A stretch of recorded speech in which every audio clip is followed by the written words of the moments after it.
Bonjour, bienvenue dans le 15h30. Nous sommes mardi le 19 septembre. Les marchés sont positifs autant sur le côté canadien que sur le côté américain. Alors aujourd'hui, j'ai quelques questions, une entre autres qui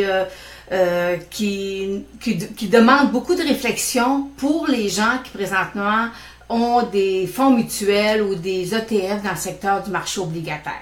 Alors, on va essayer de démystifier ça un peu plus lors des prochaines minutes, là, parce que c'est excessivement primordial que vous compreniez bien là, tout le concept là, de la hausse des taux d'intérêt américains. Et le marché américain, vous savez, il nous fait un nouveau haut d'année.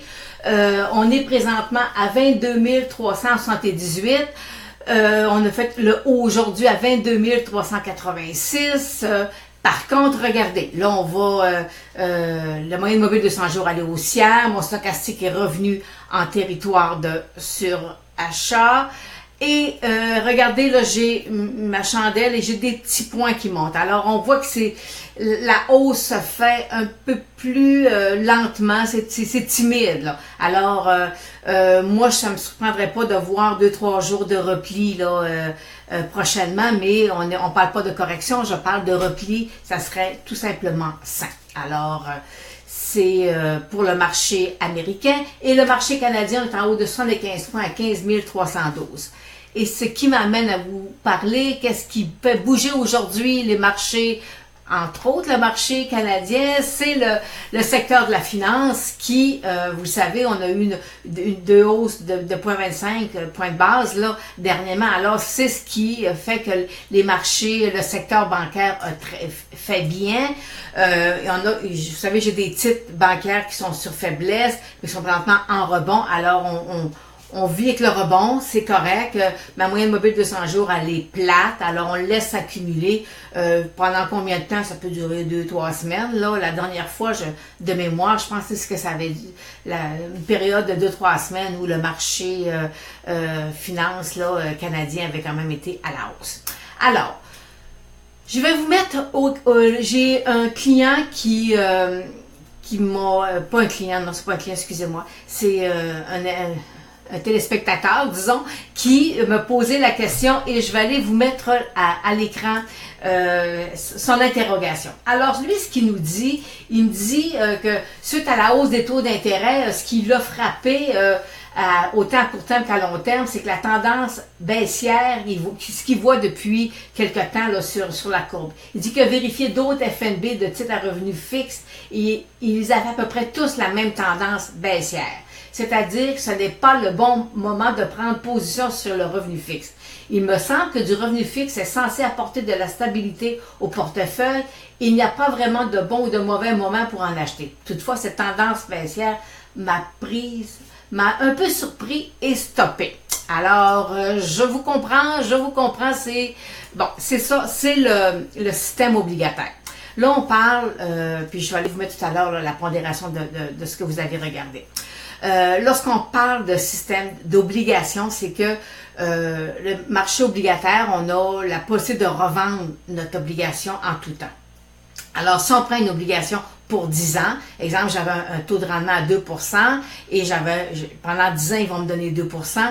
Mais si les taux d'intérêt se mettent à monter, présentement, j'ai du 2% pour 5 ans, ça veut dire que j'ai quelqu'un, pourquoi qu'il me donne, il voudrait m'acheter, moi, à 2% pour être encore 7-8 ans dans l'obligation, tandis qu'il peut acheter le même rendement, 2% pour 5 ans. Alors, c'est ce qui fait que lorsque les taux d'intérêt montent, la valeur des portefeuilles d'obligations, elle, descend. Alors, c'est mathématique, là, et ça touche, c'est parfois difficile à vivre pour un investisseur, la hausse de taux d'intérêt. Quand les taux baissent, la valeur des portefeuilles obligataires monte, c'est merveilleux. Mais lorsque les taux d'intérêt montent, et là, c'est la valeur des portefeuilles qui descend, ça devient un petit peu plus, des fois, difficile pour l'investisseur. Alors, moi, lorsque j'ai une hausse de taux d'intérêt, j'évite tous les fonds mutuels d'obligations, j'évite toutes les ETF d'obligations, et là, je vais aller vous mettre à l'écran un petit graphique. Alors, je vous mets le graphique que le client a regardé, le VAB, le Vanguard Canadian Bond ETF, le symbole VAB. Et vous voyez, par rapport à son sommet de l'été dernier, ben, depuis ce temps-là, l'ETF a descendu, a rebondi, et là, il redescend, puis voyez-vous, on est encore, là, il a cassé vraiment un support. Alors ça, c'est vraiment un graphique typique des fonds d'obligation. Lorsqu'on est dans des fonds d'obligation ou lorsqu'on a des obligations personnelles, moi, si j'ai une obligation personnelle, puis je sais que dans 5 ans, je vais l'échanger. Elle va venir à échéance, puis je vais pouvoir en racheter un autre. Lorsque je suis dans un fonds d'obligation, et là, je vais aller vous mettre à l'écran la composition du portefeuille. Le Vanguard, on a des obligations 1 à 5 ans, il y a 44% du portefeuille. Mais ça, de 1 à 5 ans, dans une hausse de taux, moi, je vais vous dire que c'est pas dommageable là, comme tel. Ça se passe quand même dans un portefeuille, il n'y a pas beaucoup trop de répercussions. Ce qui est dommageable, c'est lorsqu'on voit, voyez-vous, j'ai des obligations 5 à 10 ans, j'ai 23% du portefeuille, et plus 25 ans, j'ai 13% du portefeuille. Ça veut dire que tout ce qui a 13% du portefeuille qui est à plus de 25 ans, ça va prendre 25 ans avant qu'il devienne à échéance. Alors, mes taux d'intérêt vont monter, et lui, la valeur va continuer à s'accentuer à la baisse. Alors, c'est ce qui fait que j'ai 55% du portefeuille qui travaille à l'encontre d'une hausse des taux d'intérêt. Alors, les fonds d'obligation, les fonds mutuels d'obligation, c'est difficile quand ça devient problématique lorsqu'on arrive avec une hausse des taux d'intérêt. On peut avoir aussi le même phénomène peut se passer dans un fonds mutuel équilibré. Vous avez 50% en obligations, puis vous avez 50% en actions. Ben, les actions vont devoir performer plus encore parce que mon fonds d'obligation, la partie obligataire va, elle, diminuer. Alors, là, dans une hausse de taux, comme on voit présentement, c'est préférable de détenir soi-même ses obligations et ne pas aller investir dans des fonds d'obligation. Certaines personnes ne m'aimeront pas aujourd'hui, mais moi je préfère aller acheter directement une obligation ou un certificat de dépôt, là, peu importe, là, mais vous êtes sûr que dans 2 ans, 3 ans, la hausse, les taux d'intérêt, vous allez avoir, dans 2-3 ans, votre obligation va devenir échéance, alors ils vont vous rembourser votre capital et vous allez être capable d'investir dans une autre obligation.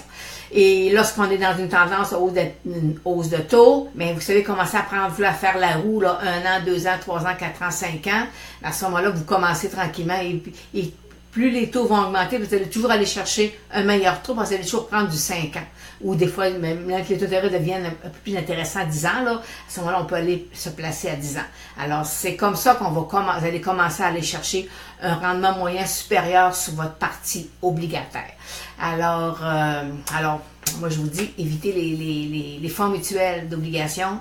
Vous allez être en perte continuellement pendant plusieurs années. Vous ne serez jamais capable de retrouver votre capital avant plusieurs années parce que le marché obligataire, nos taux d'intérêt ont tendance à vouloir monter.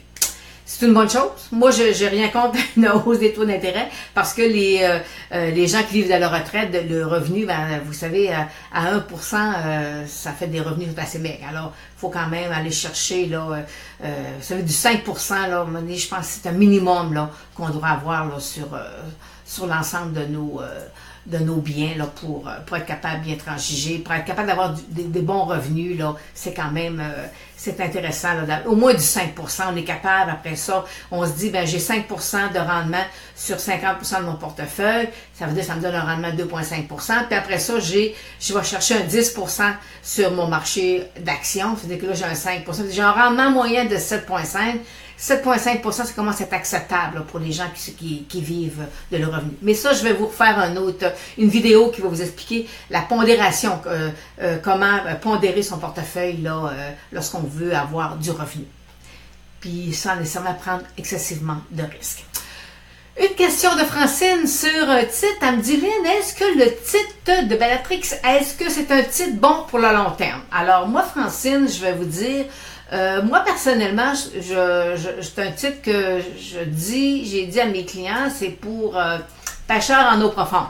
Alors, vous savez, vous commencez à me connaître, quand je dis pêcheur en eau profonde, c'est parce que j'ai pas de point, j'ai pas de cible à long terme, là. J'ai vraiment, là, peut-être un point d'entrée qui pourrait être optimal à la baisse. Mais j'ai pas, je peux pas vous dire que ce titre-là va monter à 22 piastres. OK? Bon, ça, je peux pas. Alors, c'est pas, fait que pour l'instant, c'est pour pêcheur en eau profonde. Selon ma technique à moi, selon ma façon à moi de travailler. J'ai Samuel qui me demande, c'est pas qu'on n'en parle pas d'ailleurs, King Thérapeutique, le symbole GUD sur la bourse de Toronto. Samuel, je suis pas plus... non, je suis pas très... pour l'instant, je suis pas excitée là, du tout. Là, ma moyenne 200 jours, elle est baissière. Alors, moi, c'est un type que j'éviterais là, pour l'instant. C'est pas quelque chose qui... c'est pas quelque chose qui m'excite vraiment là, comme graphique. Là, j'ai pas de cible haussière et c'est plus, la tendance est plus, quand je regarde mon graphique, elle est plus baissière. Ensuite, j'ai un objectif qui a été atteint sur, excusez-moi, j'ai oublié de mettre le titre, c'est le symbole, c'est KER sur Toronto. On a le titre, un objectif à 35 sous a été touché, alors on avait un gain de plus de 100% sur un petit panier stock. J'ai Françoise qui revient avec Tech. Alors, Françoise, elle me demandait l'autre jour qu'est-ce que je pensais de Tech Comico. Et je lui disais, s'il sortait hors de mon couloir, il y avait une baisse. Il est tombé sur ma moyenne mobile 200 jours qui lui fait office de support. Alors, puis après ça, ben là, il rebondit. Mais je ne suis pas haussière sur le titre. Il peut rebondir, aller retester un sommet. Mais à long terme, je ne suis pas haussière sur le titre de Tech Comico. Un autre, Amazon. Amazon, je vous le présente parce que vous savez, c'est un titre qui est très, très suivi par les gens. Vous savez que moi, je mentionne que le titre d'Amazon, présentement, est surévalué. Alors, j'ai toujours, voyez-vous, une tête épaule de sommet. Ma moyenne mobile de 100 jours, voyez-vous, elle commence à s'aplatir. Alors, je ne suis pas haussière du tout sur le titre d'Amazon. Alors, on me posait la question, Lynn, qu'est-ce que tu en penses? Ben, je pense que c'est pour les traders d'options seulement.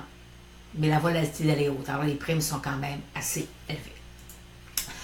Un autre titre, Dollarama. Dollarama. Richard me demande, Lynn, pourquoi que Dollarama, après la belle poussée qu'on a eue il y a de ça presque 2 semaines, pourquoi que le titre lag maintenant dans un couloir, vouloir laguer dans un couloir latéral? Ben écoutez, Richard, c'est tout simplement, c'est normal. Après une telle hausse, c'est normal que le marché digère là, un peu cette poussée-là. Selon moi, le titre est très bien évalué. C'est un beau titre. Puis n'oubliez pas qu'on a eu vendredi passé les options. C'était nos 3 sorcières vendredi passé. Alors, on a eu, vous regardez les titres optionnels, il y aurait énormément de volume vendredi dernier. Alors, Richard, moi, pour l'instant, mes moyennes mobiles sont haussières. C'est pas un stock à shorter. C'est pas, pour moi, c'est plus le temps de rentrer dans le titre parce que, vous savez, dans un nouveau sommet, on peut avoir juste une appréciation de fois de 10%. Et je pense que le titre pourrait se replier. Puis si le volume revient revient dans le titre à ce moment-là, ça pourrait devenir quelque chose d'intéressant pour l'investisseur qui veut aller chercher un 10-15% sur le titre. Maintenant, allons voir, je vous ai mis ce matin sur le site d'Analytech, je vous ai mis le graphique du pétrole parce il était revenu, il a traversé le 50$, tantôt il était revenu, tout en vous parlant, je vais aller voir, mon pétrole là, était à 49 et quelques sous tout à l'heure, alors il est à 49,52$, fait que voyez-vous, il faut qu'il revienne là, puis je vais vous dire, aller jusqu'à 55, ça peut être difficile là, mais il veut repousser, il veut venir à la hausse, alors c'est intéressant. Et je vais terminer avec l'or.